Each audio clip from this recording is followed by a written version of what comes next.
তবে যারা যেখানে ল্যান্ডিং করুক না কেন রেড হক শুরুতেই একটা ব্যাটেল এঙ্গেজ করবে সেই ব্যাপারটা আমার মনে হচ্ছে এই মুহূর্তে এসে, কারণ তাদের সাথে একাধিক প্লেয়ার একাধিক টিম ল্যান্ডিং করেছে সেই এরিয়াটুকু জুড়ে। দেখা যাক তবে এঙ্গেজমেন্টে কতটুকু সময় নেয় রেড হক। তবে বাংলাদেশ টপ ওয়ান এক বিন্দু ছাড় হবে না, অপোনেন্টে থাকা ইনফিনিটির 3টি প্লেয়ার তাদেরকে যেন পুরোপুরি ধসিয়ে দিয়েছে। Last one athlete from the side of team infinity, এইটা একেবারেই দেখতে চাইবো না। তবে নতুন টিম এন্ট্রি নিয়েছেন সেখানে এবার ইরো ইউনিট, তাদের সাইড থেকেই আসছে চার্জ লং থেকে প্রান্তর pressure. Overall Bangladesh top one, it's a big starting. And অন্যদিকে রেড হক যে ব্যাপারটা বলেছিলাম একাধিক টিম তাদের এরিয়াতেও ল্যান্ডিং করেছে। দেখুন ready sports and blue Galaxy তাদের অবস্থানটা, এবং এই মুহূর্তে ব্লু গ্যালাক্সি সাইড থেকেই কিন্তু প্রেসার এসেছে টিম রেডি স্পোর্টস এর এগেইনস্টে। দুটো প্লেয়ার কনফার্ম করে ফেলা হবে। Last two athlete blue galaxy সেই ব্যাটলটাও হয়তো বা তারা করবেন, তবে এই মুহূর্তে দিনো তিনি সুযোগ দিতে চায় না। ব্লু গ্যালাক্সি তাদের সাইড থেকেও প্লেয়ার লুজ হচ্ছে, তবে দিনোর এই ফাইট অ্যাভয়েড করে একটা লং জাম্প করে বের হয়ে যাওয়াটাই সব থেকে বড় সিদ্ধান্ত হতে পারতো। তবে সবকিছুই এখন পাস্ট, কারণ পঞ্চম ম্যাচে সর্বপ্রথম এলিমিনেট হয়ে যাওয়া team RDS, that is red sports. সেই গুড ম্যাচ পার করার পরে যে কার্ডসটা সেটা কি আমরা আরো একবার দেখতে পাচ্ছি কিনা আই ডোন্ট নো, বাট এর আগের ম্যাচে কিন্তু রেডি স্পোর্টস খুব ভালোই খেলেছিলেন। এই ম্যাচে হয়ে গিয়েছেন এলিমিনেট। #11-এ আমরা ব্লু গ্যালাক্সি ই স্পোর্টস তাদেরকেও হারিয়েছি। ডিআরএক্স ই স্পোর্টস তাদের প্লেয়ারগুলোকে ফিরিয়ে নিয়ে এসেছে আরও একবার এই ময়দানে। অ্যান্ড নাইট ফিউরি তাদের এই মুহূর্তে রোটেট করতে আমরা দেখতে পাচ্ছি। জান্নাত গেমিং, অন্যদিকে রেড ড্রাগন তাদের উপরে আক্রমণ করছে সজীব সহকারে। বাকি রেড ড্রাগনের প্রত্যেকটা প্লেয়ার এই মুহূর্তে একেবারে সামনে রয়েছে, এবং ডিস্টেন্স অথবা দূরত্ব কিন্তু মোটামুটি দেখতে পাচ্ছি। এই জায়গা থেকে স্নাইপার দিয়ে আক্রমণ করার চেষ্টা করছেন, নক্স বের করার ট্রাই করছেন, বাট সেটাতে এখনো পর্যন্ত সফলতা পাননি সজীব। উনি ওনার জায়গা এখনো পর্যন্ত স্যাক্রিফাইস করেননি। হাতে রয়েছে গ্রেনেড, মায়া নক হতে পারেন, বাট গ্রেনেডটাও পারফেক্টলি থ্রো হয়নি। অ্যান্ড সজীব তাকে করা হয়েছে counter, Hunter he is taken down and kill করা হয়েছে কনফার্ম। সাদিক একমাত্র প্লেয়ার অ্যালাইভ, অ্যান্ড তাকে ফিনিশ করা হলে পুরো রেড ড্রাগন হয়ে যাবে এলিমিনেট। টিম ইরোর ইউনিট তাদের উপরেও কিন্তু নজর দিতে হবে আমাদের। ল্যাগ তাকে ফিনিশ করে ফেলা হয়েছে সূর্য, দেন সেখান থেকে প্রাইম, তারা কিন্তু এখনো পর্যন্ত অ্যালাইভ। অ্যান্ড রেড ড্রাগন #10-এ তারাও এই পঞ্চম ম্যাচ থেকে বিদায় নেবেন। ইয়াস, রেড ড্রাগন দুটো টিমেরই শুরুতে রেড ছিল, বিদায় নিয়েছেন। তবে ব্লু গ্যালাক্সি আমি জানি না রেড ব্লু এই ম্যাচটা কিছুটা ভাগ্য হয়তো বা তাদের মানে সঙ্গে যাচ্ছে না। তবে রেড হকস তাদের শুরুতে রেড হকস আছে, সো রেড হকস এবার রেড হকসদের একটা বিগ ম্যাচ কমপ্লিট করে সেটা ভুল প্রমাণ করার পালা। এবং আমরা যদি কথা বলি টুইন ব্রিজ এই মুহূর্তে অবস্থান করছে টিম ইরো ইউনিট, এবং ফ্রন্টে কিন্তু আমাদের Bangladesh top one line up খুব দ্রুত গতিতে এগিয়ে আসার চেষ্টা, জাস্ট সেটা উপলব্ধি করলো রিফ্লেক্ট, অ্যান্ড সেখান থেকে বের হয়ে যাও কারণ তার কাছে টিম সাপোর্ট নেই। রাহাত লং থেকে প্রেসার, এবার যেন খানিকটা সারপ্রাইজ ইরো ইউনিটের জন্য, একাধিক প্রেসার। বাংলাদেশ টপ ওয়ান বাড়ি এই ইনফিনিটিকে শুরু থেকেই তারা ধরে ধরে চার্জ করছিল, এবং একে একে তাদের প্রেসারেই কিন্তু ইনফিনিটি অনেকগুলো প্লেয়ার লুজ করে রিকল প্রসেস কমপ্লিট করার আশায় বেঁচেছিলেন। সেই আশাটুকু নিভিয়ে দিয়েছে, পুরো ইনফিনিটিকে বিদায় দিয়ে দিয়েছে।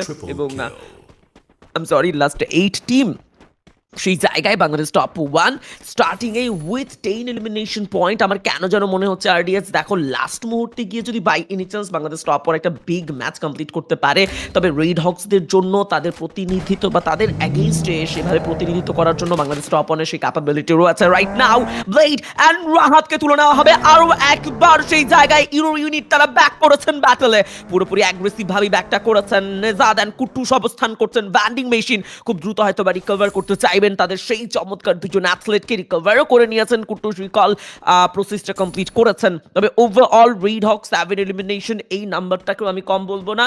ম্যাচের 5 মিনিটের মাথায় এসে এরকম হাই অ্যামাউন্ট বা হ্যান্ডসাম অ্যামাউন্ট কালেক্ট করা, it's a really amazing thing. তবে অন্যদিকে নাইট ফিউরি আরডিএস দেখো আমরা যাদেরকে নিয়ে কথা বলছি এতক্ষণ পর্যন্ত, তার মধ্যে আমার মনে হয় আড়ালে থেকে পয়েন্ট কালেক্ট করা একটি টিম হলো নাইট ফিউরি। প্রিভিয়াস ম্যাচগুলোতে যদি তোমাকে আমি একটু মেনশন করি, দেখো নাইট ফিউরির কিন্তু আজকের দিনটা খুব বেশি মন্দ যাচ্ছে এটা বলার সুযোগই নেই।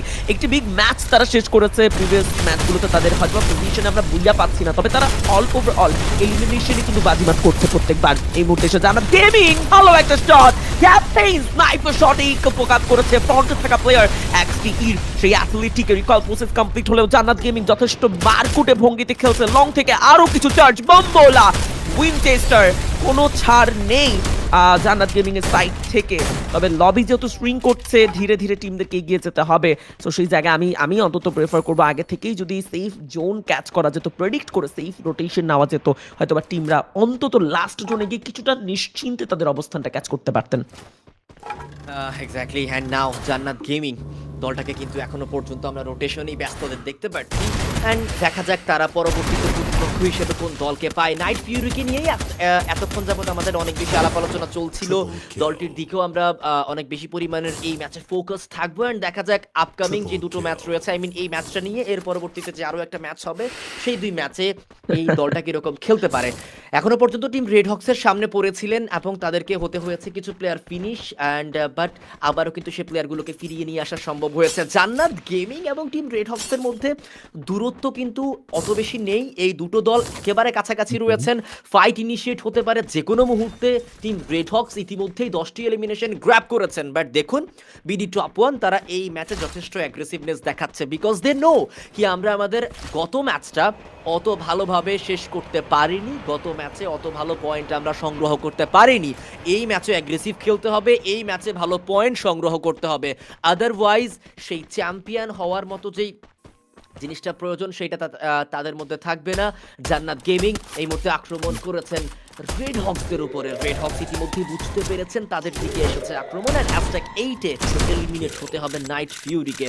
দেখা যাক জান্নাত গেমিং এই মুহূর্তে টিম রেড হক্সকে কি আদেও দমাতে পারবেন কিনা।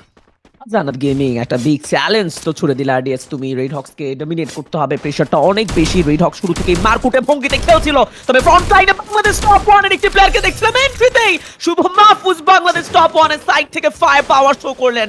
ইয়াস, রেড হক্স লুজ করেছেন আজকের দিনের সব থেকে বড় পজিশনটি, যে অ্যাগ্রেসিভ পজিশনটি তাদের শুরু থেকে ছিল, সেটা তারা লুজ করেছে। Last one athlete from the side of team red Hawks. তবে এইবার বাংলাদেশ টপ ওয়ানের নতুন চ্যালেঞ্জ ঠিক জান্নাত গেমিং এর দিকে একইভাবে অ্যাগ্রেসিভলি এন্ট্রি নেওয়া। ক্যাপ্টেনকে করা হয়েছে ডাউন, মেহেদি শুভ আরো একবার M590 গর্জন দেখাচ্ছে। Mayan the last one athlete and RDH আরো একটা বিগ ফাইট, হয়তোবা খুবই কাছাকাছি। ক্যাপ্টেন রিকলটা পেলেও বাংলাদেশ টপ ওয়ান তারা এখনো ফাইট অ্যাভয়েড করেনি, তারা স্টিল তাদের সেই ফাইট সিনারিওটা ক্যাপচার করে রেখেছে এবং বায়ান বলতে বলতেই তুলে নিয়েছে মাহফুজকে। সো রাইট নাও আমার মনে হয় এত বেশি অ্যাগ্রেসিভ হওয়ার কোনো প্রয়োজন নেই বাংলাদেশ টপ ওয়ানে। তারা চাইলে কিছুটা সেফলি আবারও ম্যান পাওয়ারগুলোকে রিকভার করে ব্যাটেলে ব্যাক করতে পারে। যেহেতু 3টি প্লেয়ারের মধ্যে আমরা দেখতে পাচ্ছিলাম 2টো প্লেয়ার হয়তো ডাউন হয়েছিল, রিকভার তারা হয়ে গেছে, তারা রিকল পেয়েছে। সো এই মুহূর্তে ব্যাটেলটা আমার মনে হয় না বাংলাদেশ টপ ওয়ানের সাইড থেকে খুব একটা বেশি যৌক্তিক হবে। তবে অন্যদিকে রেড হক্স যেই ধাক্কাটা সহ্য করেছে, আমি যেটা বলছিলাম যে আজকে দিনের সব থেকে বেশি যেটা তাদের সাইড থেকে আমরা লক্ষ্য করছিলাম ডমিনেশন, সেই ডমিনেশনটা সেই জায়গায় আসলে হার মানতে পারতো যখন তারা আসলে ম্যান পাওয়ারটা লুজ করেছে, আমি মেনশন করেছি। তবে এখন এসে মনে হচ্ছে তারা অন্তত আবারও ব্যাক করতে চাইবেন উইথ 2 অ্যাথলেট, রিকল পেয়েছেন ব্লেড, এবং অবশ্যই হয়তো বা শেষ মুহূর্তে এসে আবারও চেষ্টা থাকবে যে রেড হক্স তাদের লাস্ট মুহূর্তের রাজত্বটা যদি ক্যাচ করতে পারতো। দেখুন ব্লেড নেমেই শুরু করে দিয়েছে। শাবাশ ব্লেড, XTE লিজেন্ড তুলে নেওয়া হয়েছে তাকে। তবে কানাক তিনি আসলে অ্যাকচুয়ালি বললো যে ব্লেড নেমেছো, একটু রিসোর্সেস কালেক্ট করো, একটু ফাইটের জন্য প্রস্তুতি নাও ম্যান, আমার টিমের প্লেয়ারদের উপরে নেমেই তুমি কেন এত রেগে গেলে, এবং আরও একবার প্রস্তুতি নেওয়ার জন্য সেই ক্ষেত্রে ডমিনেট করা হয়ে গেল। ব্লেডকে রিকল করতে হবে আবারও একবার। তবে আমার মনে হয় যে লাইক ল্যান্ডিংটা করা RDH, আমরা হয়তো দুষ্টু মিষ্টি কথা বলে অনেক কথাই বলছি, তবে যে ব্যাপারটা অ্যাকচুয়ালি ব্লেড বা এই মুহূর্তে বা এরকম ছোট্ট জন্য প্রেশার ফেস করতে হবে, প্লেয়ারদেরকে ফেস করতে হয়। অনেক প্লেয়ার যখন সার্ভাইভ করে তখন আসলে অ্যাকচুয়ালি সেফ প্লেস কোথায় ল্যান্ডিং করলে বেটার হতে পারে সেটা বোঝা কঠিন হয়ে যায়। জোন স্প্রিং করছে, দেখো 10 মিনিটের মাথায় আমরা রয়েছি। এই মুহূর্তে যদি কোনো প্লেয়ার সে আবার রিকভার করে বা রিকল পায়, তখন সেখান থেকে আবারও ম্যান পাওয়ার নিয়ে বা একটা সেফ জোন ডিসাইড করে সেখানে ল্যান্ডিং করে আদর্শ সেফভাবে তিনি লুটগুলো কালেক্ট করতে পারবে কিনা বলা যায় না। তবে জান্নাত গেমিং ইয়াস অ্যাকচুয়ালি তারা প্লেয়ার লুজ করছেন এই মুহূর্তে এসে, মনে হচ্ছিল যে সিচুয়েশনটা তাদের হাতের মুঠোয়, তবে অ্যাকচুয়ালি সেটা হাতের মুঠোয় কিনা বলা যাচ্ছে না অ্যাকচুয়ালি, যেহেতু প্লেয়ার তারা লুজ করছে এবং টিম ইরোড তারা কিন্তু শুরু থেকেই কিছু অ্যাগ্রেসিভ ব্যাটলে এন্ট্রি নিয়েছিল, লাইক তারা আমি ভুল না করলে তারা বাংলাদেশ টপ 1 রেড হক্সের অ্যাগেইনস্টেও এন্ট্রি নেওয়ার চেষ্টা করেছে। তবে আপাতত রেড হক্সকে নিয়ে খুব একটা দুশ্চিন্তার আমি মনে হয় না, কারণ দেখছি কুটুস পুরো টিমটাকে রিকভার করে নিয়েছে। সো অডিয়েন্স, এই দুশ্চিন্তাগ্রস্ত থেকে মুক্ত হওয়ার পর একটা স্বস্তির নিঃশ্বাসের সাথে কিন্তু আপনারা চাইলে XTE অর্গানাইজেশন অফিসিয়াল ইউটিউব চ্যানেলটিকে সাবস্ক্রাইব করে ফেলতে পারেন। যারা এখনো সাবস্ক্রাইব করেননি, জাস্ট সাবস্ক্রাইব করে ফেলুন, লাইভ স্ট্রিমিংটিকে লাইক করে ফেলুন, শেয়ার করে ফেলুন আপনার ফ্রেন্ডদেরকে। আমরা এখনো মাত্র সামান্য কিছু লাইক কমপ্লিট করেছি। দেখুন, আমাদের 10,000 সাবস্ক্রাইবার কমপ্লিট করতে আর মাত্র 700-এরও কম সাবস্ক্রাইবার লাগছে। Just hit the subscribe button, share করে ফেলুন এবং কমেন্ট করুন। আমি দেখতে পাচ্ছি অনেকেরই কিন্তু মাথা কিছুটা ঠান্ডা হয়েছে, তারা কিছুটা রাগ কমিয়ে সুন্দর সুন্দর কিছু কমেন্ট করছে। দেখুন, আপনারা এত সুন্দরভাবে ব্যাপারগুলো বুঝেন, আপনারা এত সুন্দরভাবে আপনাদের মধ্যে আসলে সেই আন্ডারস্ট্যান্ডিংটা রয়েছে। এই জন্য আমি মনে করি যে আমাদের কমিউনিটির অডিয়েন্সগুলো এত বেশি ক্রেজি। তবে এই মুহূর্তে বাংলাদেশ টপ 1 আরও একটা ক্রেজি কাজ করলো, সেটা হলো একা হাতে জান্নাত গেমিংকে আবারও প্রেশারাইজ করলো। এবং আর্টিয়াস দেখো, বাংলাদেশ টপ 1-এর আজকের কেন যেন পঞ্চম ম্যাচটা আমার কাছে অনেক বেশি অ্যাগ্রেসিভ মনে হচ্ছে। আমি জানি না, হয়তো তুমিও একমত হবে। উইথ 18 এলিমিনেশন, এখনো 24 player still reviving with match, and সেইখানে গিয়ে আমার মনে হয় লাস্ট মুহূর্ত পর্যন্ত আরও কিছু পয়েন্ট কালেক্ট হবে। তো ইয়াস, ইটস বলা যেতে পারে টপ 2 এর জন্য বাংলাদেশ টপ 1-এর খুব একটা বেশি ভোগান্তি ফেস করতে হবে না। তবে টপ 1-এর জন্য আমার মনে হয় এরকম একটা বিগ ম্যাচ আরও একবার শো করতে হবে বাংলাদেশ টপ 1-কে। এক্স্যাক্টলি, লাস্ট 2 ম্যাচটাই কিন্তু খুব গুরুত্বপূর্ণ হবে এবং এই ম্যাচে বিডি টপ 1 খুবই দুর্দান্তভাবে খেলে যাচ্ছেন, সেটাতে কোনো প্রকার কোনো সন্দেহ নেই। এখনো পর্যন্ত দলটি জীবিত, আমরা 7টি দল এখনো পর্যন্ত লাইভ থাকতে দেখতে পাচ্ছি। নিলয় গেমিং আক্রমণ করেছে টিম ইরোর ইউনিট এই দলটির উপরে। ফারদিনকে কাউন্টার অ্যাটাক করে নক করে ফেলা হয়েছে এবং ক্যাসি ক্যারেক্টারের মাধ্যমে তো আমরা সেখানে দেখতে পাচ্ছিলাম সেজানের সাথে কানেক্ট হয়েছেন, বাট ফারদিনের সাথে কানেক্ট হওয়াটা বেশি প্রয়োজন ছিল তাকে দ্রুত হিল করার ক্ষেত্রে, যেহেতু বর্তমানে টুইন ব্রিজে রয়েছেন, চতুর্দিকে তাদেরকে নজর রাখতে হবে। একেবারে ওপেন গ্রাউন্ড একটি সিনারিও, বাট নিলয় গেমিং একটা ভালো কাজ করেছেন, সেটা হচ্ছে যে মনস্টার ট্রাক নামিয়েছেন এবং টিম ইরোর ইউনিট তাদের তরফ থেকেও আমরা সেই কাজটা দেখেছি। বাট সেই সার্কেলের প্রেশারটা এই মুহূর্তে অনেক বেশি পরিমাণে বিপদে ফেলবে টিম ইরোর ইউনিটকে। ফারদিন আগে একেবারে সামনাসামনি গিয়ে ফাইট ইনিশিয়েট করার সিদ্ধান্তটা নিয়েছেন, তার পেছন বাকি প্লেয়ারগুলো কিন্তু এই মুহূর্তে যাচ্ছে। টিম ইরোর ইউনিট থেকে ভালোই থ্রোয়েবল এসেছে, M79 ব্যবহার করবেন। ফারদিন একটা নক বের করেছে থ্রোয়েবলের মাধ্যমে, আরও একটা নক M79 দিয়ে এবার কনফার্ম করতে দেখা গিয়েছে ফারদিনকে করা হবে knock. Sezan, scary, twin bridge দুজনে কিন্তু live, and Sezan, twins and Fardin, এই তিনজনের তরফ থেকে ব্যাক টু ব্যাক 3টা কিল সেখানে কনফার্ম হয়েছে। নিলয় গেমিং চতুর্থ ম্যাচে জ্বলে উঠেছে। বাংলাদেশ টপ 1 চতুর্থ পঞ্চম ম্যাচে সেখানে জ্বলে উঠেছেন। অ্যান্ড নিলয় গেমিং এই ম্যাচে দেখা যাক বুয়া পর্যন্ত কি আদৌ যেতে পারেন কিনা। মডসের ব্যবহার করেছেন লেজেন্ড, তার 60 মিটারের মধ্যে যদি কোনো প্লেয়ার্স চলে আসে তখন তাকে হয়তো বা দেখে ফেলবেন, বাট যে ওপেন গ্রাউন্ড দিয়ে উনি রোটেট করছেন সেখানে আশেপাশে তেমন কোনো প্লেয়ার্স কিন্তু নেই। বিডি টপ 1 এই পঞ্চম ম্যাচে এখনো পর্যন্ত 21টি কিল কনফার্ম করতে পেরেছেন, যেটি এই দলের জন্য খুবই প্রয়োজনীয় একটি ম্যাচ ছিল। অ্যান্ড প্রয়োজনীয় কিছু কিলস পয়েন্ট সামনে টিম রেড হক্স। দেখুন, একেবারে পরবর্তী সার্কেলের সেন্টার পয়েন্টের কন্ট্রোল এই দলটার কাছে রয়েছে। পয়েন্টের control team red Hawks cap করে রাখবেন। ওকে, অ্যান্ড লং এর থাকা টিম DRX কে ভালো কিছু চার্জ নেজাদ উপহার দিয়েছে। তবে I don't think so like red হক্সের এই মুহূর্তে পজিশন নিয়ে এত বেশি উদাসীন হলে একেবারে ব্যাপারটা ভালো হবে, যেহেতু তাদের কম্পাউন্ডটা অনেক বেশি বড় এবং যে কোনো দিক থেকে আসলে এন্ট্রি নিতে পারে। বা টিম নিলয় গেমিং অবস্থানটা খুবই কাছাকাছি, লং থেকে একের পর এক স্নাইপার চার্জ প্রোভাইড করে চলেছে নেজাদ। এখন পর্যন্ত ক্লিয়ার নয় যে আর নিজেদের প্ল্যানিংটা কি, তবে DRX তাদের পজিশনটা নিয়ে বেশ চিন্তিত। 8 পয়েন্টটা হয়তো বা ক্যাচ করতে পারবেন না দেয়ালের ওপাশে থেকে।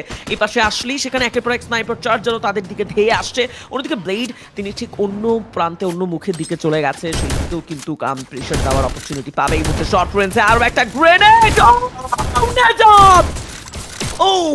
আমি এক্সপেক্ট করেছিলাম তেমন একটা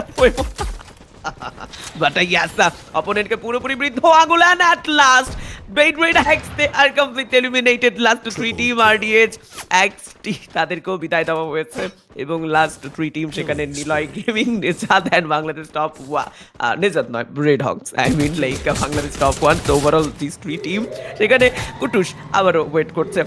আমি এই মুহূর্তে আসলে অপোনেন্ট যাদের কাছে কম্পাউন্ড বা একটি কম্পাউন্ডে পুরো টিম নিয়ে যারা ওয়েট করছে তাদেরকে সতর্ক করে দিতে চাইবো, গাইজ অপোনেন্টের নেজাদ আছে, একটা গ্রেনেড থ্রো করে দিলে কিন্তু ব্যাপারটা পুরো শেষ। সো একটু বুঝে শুনে অবস্থান করাটাই বুদ্ধিমত্তার কাজ হবে। খানিকক্ষণ আগে যেভাবে আসলে ডমিনেট করা হলো টিমটিকে, তবে এই মুহূর্তে বাংলাদেশ টপ 1 কে একটি গ্রেনেডে ডমিনেট করা কিছুটা কঠিন হবে। যদিও তারা একটি কম্পাউন্ডে আছে, তবে ছড়িয়ে ছিটিয়ে আছে।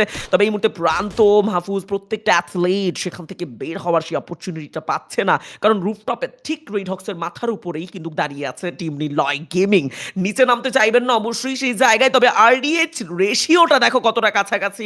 খুব একটা এগিয়ে রাখতে পারছি না সেভাবে কাউকেই। তবে যেহেতু রেড হক্সের পরিবর্তে এই ম্যাচে আমরা সবথেক বেশি ডমিনেট করতে দেখেছি বাংলাদেশ টপ 1 কে, সো রেশিওটা কিছুটা হলেও বেশি বাংলাদেশ টপ 1 এর সাইড থেকে বেশ কিছু বল আসছে।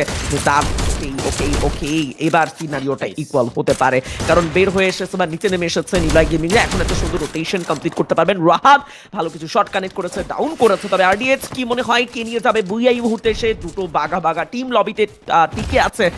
একপাশে আমরা রেড হক্স, একপাশে আমরা বাংলাদেশ টপ 1 কে দেখবো। ঠিক অপোজিটেই কিন্তু নিলয় গেমিংও রয়েছে, যাদেরকে আসলে কোনোভাবেই মানে বলা যাবে না যে ফায়ার পাওয়ারে পিছিয়ে আছে। তো তিনটি বাঘা টিম। তো এই মুহূর্তে এসে তোমার কি মনে হয় পজিশন ওয়াইজ বা ফায়ার পাওয়ার ওয়াইজ তুমি কোন টিমটাকে এগিয়ে রাখতে চাইবে এই শেষ ছোট্ট জোন থেকে? নিলয় গেমিং যদি পারফেক্ট টাইমে থার্ড পার্টিটা করতে পারে এই ফাইটে, তাহলে আই থিংক দলটার কাছে বুইয়া নেওয়ার সুযোগ রয়েছে। বিকজ বিডি টপ 1 এবং রেড হক্স ফাইট ইনিশিয়েট করছেন, এবং নিলয় গেমিং এর থেকে একটা খুবই দুর্দান্ত সিদ্ধান্ত আমরা দেখেছি, সেটা হচ্ছে যে মনস্টার ট্রাক দিয়ে তারা জায়গাটা পরিবর্তন করেছেন, উপর থেকে নিচে নেমেছেন। বিডি টপ 1 থেকে শুভকে আমরা মাত্র নক হতে দেখতে পেয়েছি, বাট তাকে আবারও রিভাইভ করে তোলা হয়েছে। রেড হক্স তারাও এখনো পর্যন্ত একটি প্লেয়ারও হারাননি। গ্রেনেড অ্যান্ড মাল্টিপল ইউটিলিটিস সবগুলো কিন্তু থ্রো করা হচ্ছে। রেড হক্স যে কম্পাউন্ডে হোল্ড করছেন, সেই কম্পাউন্ডে 22 এলিমস নিয়ে এই ম্যাচটাকে বুয়াতে রূপান্তরিত করার প্রাণপ্রিয় চেষ্টা করে যাচ্ছে সামনে থাকা দল বাংলাদেশ টপ 1। টিম রেড হক্সও বিন্দু পরিমাণে ছেড়ে কথা বলবে না। অন্য প্রান্তে নিলয় গেমিংদের কাছে পজিশন রয়েছে ফ্যান্টাস্টিক। 2-1 স্প্লিট এই মুহূর্তে মেনটেন করছে নিলয় গেমিং। ড্যামেজ দিচ্ছে বিডি টপ 1 কে। বিডি টপ 1 একেবারে মাঝখানে পড়ে যাওয়ার সম্ভাবনা সব থেকে বেশি, বাট এইবার নিলয় গেমিংদের উপরে কিন্তু বিপদ এসে পড়েছে। তাদের উপরে চার্জিং করা হচ্ছে, তাদের উপরে ক্লোজ ইন করা হচ্ছে। সেজান, স্ক্যারি, দেন তার পাশাপাশি প্লেয়ার্স গুলো কিন্তু এই মুহূর্তে আক্রমণটা করবেন। কে বুইয়া নিবে সেটা বলা একেবারেই মুশকিল। নেজাতকে নক করা হয়েছে, নেজাতকে স্কিলের মাধ্যমে নক করা হয়েছে। তার কিলটাও কনফার্ম করা হয়ে গিয়েছে। গ্রেনেড আসবে, গ্রেনেডকে ডচ করতে পেরেছেন ব্লেড। সেখানে রাহাত এখনো পর্যন্ত জীবিত রয়েছেন, উইনচেস্টার দিয়ে ড্যামেজ ডিল করে যাচ্ছেন। কাউন্টার অ্যাটাকে ড্যামেজ ভিজিট করবে blade. Last 3 team alive. Top 1 প্রান্ত, তার গ্রেনেড অ্যান্ড সেখানে নিলয় গেমিং থেকে প্লেয়ার নক, বাট আবারও করা হয়েছে রিভাইভ। Wow. পরিমাণে কেউ কাউকে ছেড়ে কথা বলছে না। রাহাত Wow. নক নিবেন AWM ব্যবহার Nice, করে। nice. টুইন্স একেবারে ক্রিটিক্যাল সিচুয়েশনে। প্রান্ত, মেহেদি দুজন চেষ্টা করে যাবেন সর্বোচ্চটুকু দিয়ে। মেহেদিকে করা হয়েছে নক। টপ 1 থেকে last match standing team red hawk এই ম্যাচটাকেও বুয়াতে রূপান্তরিত করার একেবারে কাছাকাছি রয়েছেন। 3v2v1 scenario. ব্লেড ভেতরে ঢুকবেন, ব্লেড নক ফিনিশ কনফার্ম করবেন। And team red hawks versus BD top 1 1v3 scenario. Last match standing and Rahat kill confirm করলেন। And the booyah from the side of team Red Hawks. আজকের দিনের পঞ্চম ম্যাচেও তারা নিজেদের সেই বুয়াটি সংগ্রহ করেছে, এবং তারা স্ট্রেট ফরওয়ার্ড স্টেটমেন্ট পাস করেছে। এই টুর্নামেন্টে আমাদেরকে চ্যাম্পিয়ন হওয়া থেকে কেউ বিরত রাখতে পারবে না। ইয়েস একদমই। এবং